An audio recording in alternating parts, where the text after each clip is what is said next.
Fala, gurizadinha, tudo certo? De buenas, chegamos para mais um vídeo aqui no canal falando de futebol com Leozito Farias.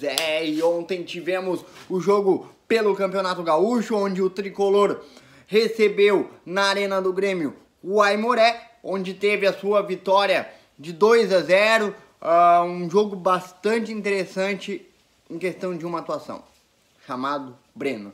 Mas isso eu vou falar ao longo do vídeo, logo após a trilha.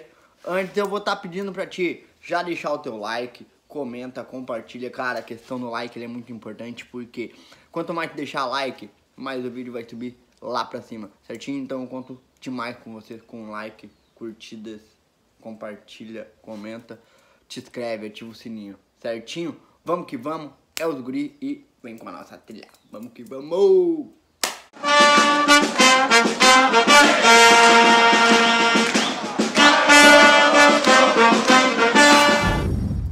Gente, o Grêmio com um time praticamente da base, com os guris da base. Apenas o Bruno Cortez na lateral esquerda, como os experientes no meio da gurizada, ele que estava de capitão também. Então, foi um jogo onde o Grêmio demorou para se acertar em campo. O Grêmio cometeu bastantes erros, deu bastante abertura até os primeiros 15 minutos, foi quando aconteceu o primeiro contra-ataque tricolor. Mas até os 15 minutos, o Aimoré conseguia anular bem as ações do Grêmio. O Aimoré conseguiu anular algumas vezes o próprio Ferreirinha, o Gui Azevedo, que o pênalti veio após uma jogada do Gui Azevedo, vindo da direita, cortando para o meio. Então, o Grêmio conseguiu se achar mais em campo a partir dos 15 minutos do primeiro tempo. Tá? O Grêmio começou a se achar em campo a partir dos 15 minutos, porque até então o Grêmio não conseguia acertar suas jogadas, não conseguia ver o seu espaço mais livre. O Ferreirinha até tentava fazer alguma coisa, mas a zaga do Aimoré estava bem estruturada até aquele momento, né? Então, a partir do momento que o Grêmio notou que, bom, se nós começarmos a jogar mais pelas pontas, como o próprio profissional faz, nós vamos ter mais chances de chegar ao nosso gol. E foi o que aconteceu. Mas não foi como de praxe acontece com o Ferreirinha. Porque hoje quem está sendo mais visado no Grêmio é o próprio Ferreirinha, até em função da venda do PP. O PP está indo pro Porto, de Portugal. E o jogador mais ativo naquela ponta esquerda é o Ferreirinha. Óbvio que o foco totalmente tá no Ferreirinha. Mas ontem o primeiro gol veio de um jogador que está começando a ganhar maior notabilidade. É um jogador móvel, é um jogador rápido, é um jogador que tem a velocidade ao seu favor, da mesma forma que o Ferreirinha. Ele joga no outro extremo do campo, ele joga na ponta direita, né? Que se chama Gui Azevedo, um canhotinho, baixinho, rápido e olha, vai incomodar muita gente, tá? Hoje, o que antes era Alisson e PP, hoje está se tornando Ferreira e Gui Azevedo, né? O Alisson, depois da lesão, não conseguiu reproduzir as suas melhores atuações pelo Grêmio, tá? Vamos ser bem sinceros que o Alisson, ele não conseguiu esse desenvolvimento, né, dessa questão. O Alisson não conseguiu desenvolver os seus melhores jogos após a lesão, porque ele ficou um bom tempo parado, né? Então isso acaba afetando, claro, na questão do futebol dele, da apresentação dele. Mas hoje eu queria ver um experimento, ver o Gui Azevedo e o Ferreira jogando com os titulares, né? Recebendo um passe mais açucarado até do próprio Pinares, que está começando a se mostrar um verdadeiro meio-campista armador, porque nos últimos jogos ele tem destruído a partida. Ter outra pessoa que eu já venho falando há tempo, né? Que eu já venho comentando há tempo, se chama um nome Darlan. Eu acho que o Grêmio não precisa ir a mercado na questão do primeiro volante. tá? Porque o Darlan, ele vem cumprindo essa mesma função que o próprio Maicon cumpre. Ah, mas qual é a função, Leozito, que tu fala? É a função de receber a bola, de acelerar, diminuir, ajudar na transição, controlar o meio-campo, ser dos cabeças do meio-campo. Porque o Maicon, ele não é só um primeiro volante no Grêmio. O Maicon, ele ajuda a defender, ajuda a atacar, ajuda a marcar, ajuda a criar jogadas. Então, o Darlan tá começando a ser isso no Grêmio. Naquele meio campo ali, ajudando nessa transição. Ele tá sendo esse cara que tá ajudando a marcar, que tá ajudando a armar, que tá ajudando a criar. Então, gente, o Darlan hoje, na minha opinião, o Grêmio não precisa. Não precisa buscar jogadores para essa função, primeiro volante. Tá? Eu vejo muito mais carências em outras posições do Grêmio, tá? Mas na questão do primeiro volante, tá muito bem servido, que é o Darlan. Ontem o próprio Lucas Araújo, né, vai ser complicado, se algum dia, o gurizada tricolor, eu confundi com o Lucas Ramos, me perdoem, tá? Porque é dois Lucas aqui, tanto no Inter quanto no Grêmio, então... se algum dia eu chamar o Lucas Araújo de Lucas Ramos, me perdoem, tá, gente? Mas o Lucas Araújo, ele precisa de mais tempo, tá? É um jogador que acaba se atrapalhando muitas vezes no seu pensar, na sua forma de jogar. Tá? Ontem, quando o Fernando Henrique entrou no lugar do Lucas Araújo para fazer a segunda volância, o time ganhou mais mobilidade em campo.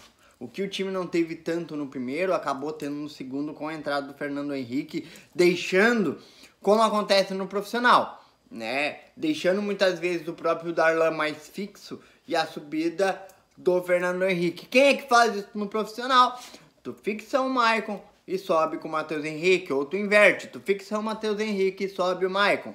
Foi o que aconteceu ontem. Fixava o Darlan, subia o Fernando Henrique. Fixava o Fernando Henrique, subia o Darlan, mas pouquíssimas vezes foi visto o Darlan subindo, e sim, quem mais? O próprio Fernando Henrique. Meio campo ontem do Grêmio, né, foi muito interessante, né, mas aquela transição, aquele jogo de transição, o Grêmio tá tendo nos jovens a solução muitas vezes para não acontecer o que acontece do Renato Gaúcho reclamar que o clube investe em um balaio de dinheiro.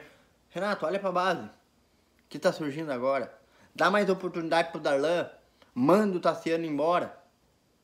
Né? Não sei por que o Tassiano tá no Grêmio ainda.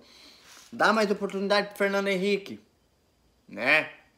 O Gui Azevedo naquela ponta direita, Ricardinho, tá surgindo um jogador oportunista, quem sabe seja esse cara que saiba fazer gol, que o Renato tanto reclame nas suas entrevistas, né? Então, assim, ó, na minha opinião, o Grêmio tá tendo soluções pra não contratar. Tá surgindo um pessoal aí pro Grêmio evitar de ter muito gasto, de trazer um Thiago Neves da vida, de trazer um Tardelli da vida, né? De trazer jogadores cascudos com status, mas chegam aqui no clube, não agregam, não ajudam em nada, né? Tanto que o Tardelli saiu e ainda o Grêmio não terminou de pagar o que deve. Então é isso que o Grêmio tem que evitar, né? Ah, mas Léo, tem a informação do Rafinha. Cara, tá surgindo o Wanderson. Então, na minha opinião, não traria o Rafinha. Pode abrir um rombo muito grande na economia do Grêmio, tá? Então, assim, ó. E outra coisa. Manda embora o Paulo Vitor e o Vanderlei. Tem a questão que o Groi não recebe salário há 3 meses. E pela questão da FIFA, o Groi pode entrar com uma ação para pedir para sair daquele clube a partir de 2 meses atrasado. Eu traria assim o Groi, tá? Para ser mentor do Breno, para ajudar o Breno, porque o Breno tá começando a surgir da mesma forma que o Groi. Claro, o Groi teve uma espera muito maior. O Groi teve uma espera muito maior que o próprio Breno, mas não deixa de estar surgindo da forma que o Groi surgiu. salvando o Grêmio com bolas dificílimas, começando a se aparecer mais, começando a ter maior segurança. Bolas ontem que, se fosse ou o Paulo Vitor ou o Vanderlei, pode ter certeza que, na minha opinião, o Grêmio teria tomado a virada, tá? Acho que o Grêmio ia ter tomado a virada ontem pro Aimoré se tivesse o Paulo Vitor ou o Vanderlei. O Breno ontem fechou a meta do gol, dando que foi eleito o melhor em campo. Então, gente, o Grêmio hoje tá surgindo soluções para não gastar dinheiro. Se o Grêmio gastar dinheiro, é porque ele tá sendo burro. E tá indo nas pilhas do Renato. Eu vou dizer, Renato Gaúcho, tu não precisa trazer Rafinha porque tu tem o Wanderson. Tá? Dá mais um tempo pro Ricardinho. Quem sabe ele não se torna esse fazedor de gols aí que tu tanto fala nas tuas coletivas. Tá? Dá maior oportunidade até pro Darlan para ser o substituto direto do Maicon. Eu vejo que não precisa contratar para essa posição. E manda embora o Tassiano. Tá? Não sei se no Grêmio tem algum lateral esquerdo para se testar, para ser o substituto direto do Cortez, né? Até para ter uma base, mas seria interessante. Da mesma forma que está surgindo o Wanderson, pode surgir no lado esquerdo também, que pode ser muito interessante, pode reduzir custos e servirá essa redução de custos até para uma questão, contratações pontuais, não apenas pelo nome, porque vamos ser bem sinceros, o Grêmio trouxe o Tardelli foi pelo nome. Thiago Neves, pelo nome. Tá? E qual foi o resultado que eles deram no Grêmio? Né? Então, assim, ó, gente, apostem mais na base. Tá? Para evitar essas questões do Grêmio tá trazendo alguns medalhões, pagar altos valores e eles não renderem como se é desesperado. Tá? Certinho, gente? Então espero que vocês tenham gostado dessa análise, tá? O que eu falo aqui é mais uma análise de movimentação, de marcação, algumas críticas, tá? A gente ainda quero chegar ao ponto de fazer análises até desenhos no campo. Isso mais pra frente ainda temos a vontade, quando tiver rolando no jogo aqui, pausar, fazer um corte, abrir pra imagem, explicar melhor. Certinho, gente? Isso a gente vai se aprofundando e logo menos vai estar aqui no canal esse tipo de análise, tá, gente? Que eu tô aprendendo muito e podem ter certeza que cada dia vai ser um vídeo diferente, um friozinho na barriga diferente. Tá, gente? Então não te esquece, curte, compartilha, comenta, ativa as notificações, ativa os sininhos e vamos que vamos. É o guri. Valeu!